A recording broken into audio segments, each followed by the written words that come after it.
یہ رونگٹے، یہ بال بھی اللہ کی علامت ہیں، نشانیاں ہیں۔ جانتے ہو بال سب ایک ہی طرح کے ہیں، لیکن ابھی 2 ہی دن قبل میں پڑھ رہا تھا، ذہن کیا ہے جاتا نہیں ان چیزوں کی طرف، چونکہ معمول پہ چل رہے ہوتے ہیں۔ ایک صاحب نے مجھ سے سوال کیا کہ حضرت بال جو ہے ہماری آنکھوں پہ بھی ہیں، پلکوں میں، اور اوپر بھووں پہ آئی برو بھی ہیں، اور بال سر پہ بھی ہیں اور دیگر جگہوں پر ہیں۔ سر کے بال اور دیگر جگہوں کے بال بڑھتے ہیں، یہ بال بڑھتے کیوں نہیں؟ بال سیم ہے، بال سیم ہے، یہ بڑھتے نہیں، اور یہ بڑھتے ہی رہتے ہیں، ان کو جتنا کاٹو بڑھتے ہی رہتے ہیں۔ ایسا کیا ہے؟ اللہ اکبر۔ اس دن مجھے حیرت ہوئی، میں نے کبھی اس چیز پر توجہ نہیں کی، کبھی نہیں سوچا۔ ہو سکتا ہے آپ کا ذہن نہ گیا ہو۔ پڑھنے پر ایک محقق نے یہ بھی لکھا ہے، دیکھنے میں یہ سارے بال ایک طرح سے ہیں، ان بالوں میں ساری چیزیں ایک ہی طرح کی ہیں، دیکھنے میں یہ کالے ہیں تو وہ بھی کالے ہیں، قوت بھی ان کی سیم ہے، لیکن اللہ رب العزت نے ان بالوں میں بڑھنے کا خون رکھا ہے، ان بالوں میں بڑھنے والا خون آتا تک نہیں ہے، آتا تک نہیں۔ عزیزان گرامی، اس کی یہ نشانیاں ہیں بہت ساری، اس کی تحقیقات پھر کسی موقع پر میں عرض کروں۔ اور پیٹ کے اندر موجود چیزیں جو اپنا نظام خود بخود چلا رہی ہیں، نہیں چلا سکو گے، نہیں چلا سکو گے۔ دل جتنی مرتبہ یہ دھڑکتا ہے، اس کے اندر جو پریشر ہے، کہا گیا ہے یہ جو خون کو دبا کر کے جسم میں پھیلاتا ہے، اس کے متعلق سائنس یہ کہتا ہے اتنا پریشر ہے کہ دنیا میں کسی فوارے پہ، کسی فاؤنٹین میں اتنا پریشر نہیں ہوگا جتنا دل میں پریشر ہے، اور یہ اتنی تیزی سے ایک بار پمپ کرتا ہے کہ خون پورے جسم میں ناخن تک آ جاتا ہے۔ ایک بار کے پمپ پر ایک بار اس طرح دل نے دبایا خون کو بار، تو خون ناخن تک پہنچتا ہے، اتنا پریشر اس کے اندر ہے۔ امریکہ کی ایک لیبارٹری میں ایک پاکستانی عالم دین گئے تھے، کارڈیالوجی تھے وہ ڈاکٹر، وہ ایک عالم کو لے کر کے گئے، اور کارڈیالوجی نہیں، ریڈیالوجی بھی غالباً کچھ ہے، جس میں آوازیں سننے کا آلہ ہوتا ہے، ایک مشین ہوتی ہے جسم کے اندر حرکت کرنے والی ہر آواز کو اس میں سنا جا سکتا ہے۔ پلک آپ جھپکتے ہیں، آپ سانس لیتے ہیں تو اس کی آواز کیسی ہوتی ہے۔ تو انہوں نے کہا آج چلیے لیبارٹری میں آپ کو بتاتا ہوں کہ دل کی آواز، ہم تو یہاں ہاتھ رکھتے ہیں تو دھک دھک دھک کی آواز آتی ہے۔ تو انہوں نے کہا ہم آپ کو اس سے سناتے ہیں، ایئر فون لگائے گئے، بڑی بڑی مشینیں تھی، ہلکی سی بھی وہاں پر ہوا بھی آتی تو اس کی زور آواز آتی ہے۔ وہ ایک لیب ہے، یہ عالم دین کہتے ہیں میں نے سنا دل کی آواز۔ میں نے پوچھا اس ڈاکٹر سے کہ آپ کے ہاں ہر آواز کا نام لکھا گیا ہے، دل جو آواز کرتا ہے اس کا کیا نام ہے آپ کے ہاں؟ کہتے ہیں دل جو ہے لپ لپ لپ لپ یہ آواز کرتا ہے، سائنس میں یہ لکھا گیا ہے۔ وہ مسکرا ہے، کہا تھوڑی سی خطا ہو گئی، بلکہ دل کہتا ہے رب رب رب رب۔ ہر انسان کا دل جو دھڑکنے کی آواز آتی ہے مشینوں سے انہوں نے خود سنا۔ ہاں ہو سکتا ہے کچھ توتلے لوگ ہوتے ہیں را کو لا کہہ جاتے ہیں، ہو سکتا ہے تمہیں لپ لپ لپ سنائی دیا ہو، مگر میرا ایمان یہ کہتا ہے ہر دل رب رب رب ہی کہتا ہے۔ جو اس کو دھڑکن دیا ہے اگر وہ دل اسے یاد نہ کرے، عزیزان گرامی کائنات کی بہت ساری چیزیں اس کی نشانیاں ہیں، سمندروں میں اس کی نشانیاں ہیں۔ آپ کو معلوم ہے سمندروں کا علم، علم البحر جن کو معلوم ہے، جو غوطے لگاتے ہیں وہ کہتے ہیں زمین پر جتنی مخلوقات ہے اس کے 10 گنا زیادہ مخلوقات سمندروں میں موجود ہیں۔ سمندروں میں یہاں جتنے کیڑے دیکھ رہے ہو، کتنے مکوڑے دیکھ رہے ہو، یہاں جتنے قسم کی مخلوقات آپ دیکھ رہے ہیں اس کے 10 گنا زیادہ مخلوقات سمندروں کے اندر ہے۔ کون ہے جو ان کے رزق کا انتظام کرتا ہے؟ کون ہے ان کی پرورش پر؟ سمندروں کا علم الگ ہے۔ کہتے ہیں ہم اندر جاتے ہیں تو اس کے اندر اتنی چیزیں کہ ہر بار نئی چیزیں دکھتی ہیں، اور انہوں نے کہا کہ کئی لاکھ قسم کی مچھلیاں گن لی گئیں، لیکن ہر بار غوطہ لگاتے ہیں تو پھر نئے رنگ کی مچھلی نظر آتی ہے۔ ان کو رنگ دیتا کون ہے اس کے اندر؟ عزیزان گرامی، سمندروں کے علم میں لوگوں نے کہا اس کی گہرائیوں میں کیا کیا موجود ہیں. کچھ باتیں تو عقل تسلیم کرتی ہیں، جیسے آپ کو میں نے کہا سمندر میں مچھلیاں ہیں، اندر پیڑ پودے بھی ہیں، آپ سب تسلیم کریں گے، ہوتے ہوں گے. مخلوقات ہیں، ہاں ہوتے ہوں گے، سب ہوتے ہوں گے. لیکن ایک قرآن کے فرامین تفاسیر میں یہ کہا گیا ہے سمندر کے اندر آگ بھی ہے. اب کہاں سے تسلیم کرو گے؟ سمندر کے اندر آگ ہے، کیسے تسلیم کرو گے؟ ظاہر سی بات ہے تم انکار کرو گے. پانی اور آگ ہو ہی نہیں سکتا، اور وہ بھی پانی ہلکا پھلکا پانی نہیں، سمندر کا جوشیلا پانی. اور یہاں پر اسلام میں یہ باتیں کہی گئی ہیں کہ سمندر کے اندر آگ ہے. لیکن یہ دنیا کو اس وقت نظر آ گیا جب سونامی آئی تھی. انڈونیشیا میں جو ساحل پر سونامی کی لہریں جنہوں نے دیکھی، جس کی رفتار 2000 کلومیٹر پر آر تھی، 2000 کلومیٹر پر آر کی رفتار سے وہ پانی چل رہا تھا، اور اس کی ہائٹ جو موجوں کی وہ 200 فٹ اونچی تھی. 200 فٹ اونچی لہریں 1000 کلومیٹر پر آر کی رفتار سے جب جا رہی تھی تو مشاہدہ کرنے والوں نے یہ کہا جب وہ لہریں چلتی تھی تو پیچھے آگ کے شعلے نکلتے تھے، سمندر میں آگ کے شعلے نکلتے تھے. آج سائنس اس بات کو تسلیم کر چکا ہے، سمندر میں کئی ایسے پہاڑ ہیں جو آتش فشاں ہیں، جن کو وولکینو کہا جاتا ہے. آگ اگلنے والے پہاڑ ہیں، آگ اگلنے والے پہاڑ ہیں. وہ کئی مہینوں میں اور سالوں میں اپنے اندر موجود آگ کو باہر اگلتے ہیں تو سمندر میں طغیانی آ جاتی ہے، سمندر کے اندر موجوں کی بھنور آ جاتی ہے. یہ تمام چیزیں آج سائنس کہہ رہا ہے، میرا مولا قرآن میں اس چیز کو بیان فرما رہا ہے. جبکہ پھر میں آپ کو بتا رہا ہوں قرآن اس ماحول میں اترا جب سائنس نہیں تھا، اور اس رسول پر اترا جو سمندروں کا سفر نہیں کیا تھا. اللہ تبارک و تعالیٰ نے پہاڑوں کے علم کے متعلق قرآن میں بیان فرمایا، ستاروں کے علم کے متعلق، سمندروں کے علم کے متعلق، زمین کا یہ جیو فزک ہو، آسٹرونومی ہو، ستاروں کا آسٹرولوجی ہو، علم الفلکیات ہو، اس کے بعد نباتات، یہ پیڑ پودوں کے علم کے لیے بھی قرآن موجود ہے. اللہ رب العزت ان کے متعلق بھی فرما رہا ہے، ان کے جوڑ بنائے گئے. آج دنیا یہ کہہ رہی ہے کہ ایک پیڑ کو دوسرے پیڑ سے لگاتے ہیں تو پھل اچھے آتے ہیں، پھل اچھے آتے ہیں. یہ حدیث پاک میں ملتا ہے. مدینہ طیبہ میں کلمی کرتے تھے صحابہ اس وقت کھجوروں کی. عزیزان گرامی، پیڑ پودوں کی جب تحقیقات ہوتی ہیں تو اب اس پر بھی سائنس حیران ہے کہ ہم نے پھولوں کو دیکھا، یہ پھول جب کھلتے ہیں تو اس میں اچانک آ کر کے پینٹ کون کر جاتا ہے، یہ رنگ کون ڈالتا ہے. ہم نے درختوں کو ہرا ہی دیکھا ہے، ہرے ہی ہوتے ہیں، لیکن جب پھول نکلتے ہیں تو یہ رنگ آتا کہاں سے ہے. اس کی تحقیق کرتے کرتے ڈالیوں کو لوگوں نے چیر دیا، پتوں کو پھاڑ دیا، لیکن پھول کا رنگ پورے درخت میں کہیں نہیں پایا، کہیں نہیں پایا. ان پودوں کو اور ان پھولوں کو کون رنگ دیتا ہے؟ بلکہ حد تو یہ ہے میرے عزیزو، اس کی سب سے بڑی چیز یہ نشانیوں میں سے یہ بھی ہے کہ پیڑ پودوں کو تم لہلہاتے ہوئے آج دیکھتے ہو، ان کی پیدائش پر کیا تم نے غور و فکر نہیں کیا؟ یہ کیسے پیدا ہوتے ہیں، کیسے نکلتے ہیں؟ اللہ اکبر.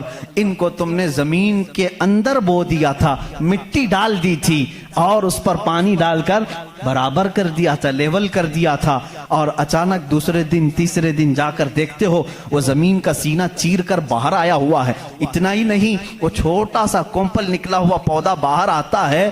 اب وہ کتنی چیزوں کو فیس کرتا ہے، ہواؤں کا بھی مقابلہ کر رہا ہے، طوفان بھی آ رہے ہیں، لیکن وہ پودا وہیں لگا ہی لگا ہے. چھوٹے پودے کو بڑی سے بڑے طوفان ہلا کے نہیں کر سکے. کون ہے وہ ہلکے پودے کی حفاظت کر رہا ہے.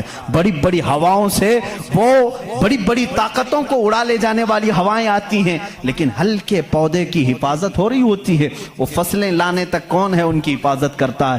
قرآن میں 20ویں پارے کی شروع کی آیتیں پڑھو گے آپ کا یقین تازہ ہو جائے گا. امن خلق السماوات والارض وانزل لكم من السماء ماء فانبتنا به حدائق ذات بهجة ما لكم ان تنبتوا شجرها اإله مع الله. کہ اللہ کے سوا کوئی ہے؟ اللہ فرماتا کون ہے جس نے زمین کو تمہارے لیے قرار بنایا؟ کون ہے جو زمین کو پھاڑ کر کے اس میں نہریں بنایا؟ کون ہے جو تمہارے لیے آسمانوں کو چھت بنایا؟ کون ہے جو اس میں سے تمہیں رنگ برنگے پودے نکالتا ہے؟ کیا اللہ کے سوا کوئی ہے؟ اِلَٰهٌ مَّعَ اللَّهِ، اس طرح کی 5 آیتیں جس میں سوال ہے اِلَٰهٌ مَّعَ اللَّهِ، کیا اللہ کے سوا کوئی ہے؟ اب میرے عزیزو، میں نے آسمانوں کی بات کی، زمینوں کی بات کی، گیلیکسی کی بات کی، پیڑ پودوں کی بات کی، سمندروں کی بات کی، بلکہ میں نے تمہارے ذات کی بھی بات کی۔ تمہارے جسم میں موجود ہر عضو، ہر پارٹ اللہ کی نشانی ہے، اللہ کی نشانی ہے۔ تم میں سے کوئی بھی ایک عضو دوسرا ڈپلیکیٹ بنا نہیں سکتا، بنے گا تو صاف نظر بھی آئے گا۔ آنکھ چاہے تو بکرے کی لگا لو لیکن دکھائی کچھ بھی نہیں دے گا۔ اس آنکھ کے اندر جو چیز موجود ہے وہ دوسرا اس کی کاپی کر نہیں سکتا۔ روبوٹ تو بہت بنا لیے لیکن جینے والا، فیلنگ رکھنے والا انسان دوسرا تخلیق نہیں کیا جا سکا، بلکہ وہ قرآن میں اللہ چیلنج کر رہا ہے۔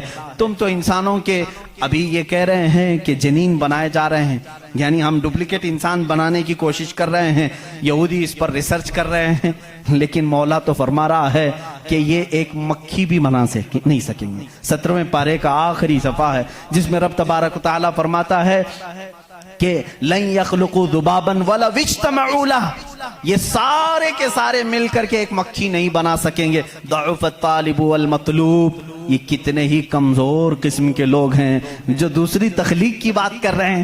اسی لیے میرے عزیزو، جب کوئی بنا نہیں سکتا، اسی لیے اسلام نے کہا اپنے ہاتھوں سے بھی کوئی جسم نہ بناؤ، اس لیے کہ تم خدا بننے کی کوشش کر رہے ہو۔ بنانا کسی کے جسم کو صرف کام ہے، اللہ کا کام ہے۔ اپنے ہاتھوں سے کوئی چیز تعمیر، یعنی شکل و صورت والی کوئی بھی چیز نہ بناؤ جو اللہ کی تخلیق ہے۔ ایسی چیزیں جس میں جان ہے، جو چلتی پھرتی ہیں، ان چیزوں کو بنانے کے لیے منع اسلام نے اسی لیے کیا کہ تم قدرت کی تشبیہ چاہتے ہو، اللہ رب العزت کی برابری کرنا چاہتے ہو، تم سے یہ ممکن بھی نہیں ہو سکے گا۔ دیکھتے ہو آج ہمارے ہاں ناٹک ہے، ہمارے ہاں لوگوں کا انت وشواس ہم دیکھ رہے ہیں، بے وقوفی کی حد ہو گئی آج بھی کہ لوگ اپنے ہاتھوں سے جس کو بنائے۔ میں آپ کو بناؤں، خدا کون ہے، تمہارا یقین کیا ہونا چاہیے اور دنیا کیا چاہتی ہے، میں سب کو کھلے عام میسج دے رہا ہوں، سب کے لیے۔ کچھ لوگ یہ سمجھتے ہیں ہم کو خدا بنانا پڑے گا، پیسے لانا پڑے گا، بنا نہیں سکتے تو مارکیٹ میں جانا پڑے گا، لال پیلا کالا نیلا خدا خرید کر کے لانا پڑے گا، اور اس کے ہاتھ بھی ہوں گے، 4 ہوں گے کہ 5 ہوں گے کہ 6 ہوں گے، ایسے ہاتھوں والا ہم کو لانا پڑے گا۔ کیسے؟ ارے وہ خدا چل کے بھی نہیں آئے گا، اس کو اٹھا کر کے لانا پڑے گا، بیٹھے گا خود نہیں بٹھانا پڑے گا، سوئے گا خود نہیں سلانا پڑے گا، اور اٹھے گا بھی خود نہیں اٹھانا پڑے گا، اور اسے وہ ڈوبے گا بھی خود نہیں ڈبانا پڑے گا، ٹوٹے گا بھی خود نہیں توڑنا پڑے گا، کھائے گا کچھ نہیں اسے زبردستی کھلانا پڑے گا، لوگوں کو دکھانے کے لیے۔ لوگوں نے اگر اپنے دماغ سے اس کو خدا سمجھا ہے تو میں کہتا ہوں مسلمان کا عقیدہ یہ ہے، میں مجبور ہوں، میں اگر نہیں سو سکتا تو وہ سلاتا ہے، میں اگر اٹھ نہیں سکتا تو وہ اٹھاتا ہے، میں خدا کو اٹھاتا نہیں، میں خدا کو بٹھاتا نہیں، بلکہ میرا عقیدہ یہ ہے خدا مجھے بٹھاتا ہے، خدا مجھے چلاتا ہے، خدا مجھے سلاتا ہے، خدا مجھے کھلاتا ہے، خدا مجھے پلاتا ہے، جب مجھے بھوک لگے تو وہ کھلاتا ہے، جب میں ننگا ہوں تو وہ پہناتا ہے، جب میری جان چلی جائے تو وہ میرا حساب کرتا ہے۔ ہم اس خدا کی تسلیم، اس خدا کا عقیدہ رکھتے ہیں کہ ہم محتاج ہیں، وہ مالک و مختار ہے۔ عقیدہ یہ ہو اپنے ہاتھوں سے بنائی ہوئی چیز کو، ارے تمہیں تو فخر کرنا چاہیے، اے آج تو خدا بنا بیٹھا ہے، اس کو فخر سے دیکھو، کہو ارے تو کیا خدا ہے، میں ہی تو بنایا ہوں تجھے۔ کبھی بنانے والا یہ کہہ سکتا ہے نا؟ اور کوئی آ کر کے، سارے لوگ عبادت کر رہے ہوں، کوئی آ کر کے سامنے کہہ دیا سارے بھکتوں کے پاس کہ تم اس کو خدا کہہ رہے ہو، میں تو لاتوں سے گوندھ کے بنایا تھا اس کو، میں تو اپنے ہاتھوں سے اس کو بنایا، تو عزت کیا رہے گی؟ اسی لیے آپ نے دیکھا اسلام کا عقیدہ وحدانیت یہ ہے، عقیدہ خدا یہ ہے کہ ہم نے آج تک کروڑوں مسجدیں ہیں، کبھی ہم نے خدا کی جسم تو دور کی بات ہے، کوئی شکل اور تصویر بھی مسجدوں میں نہیں رکھی،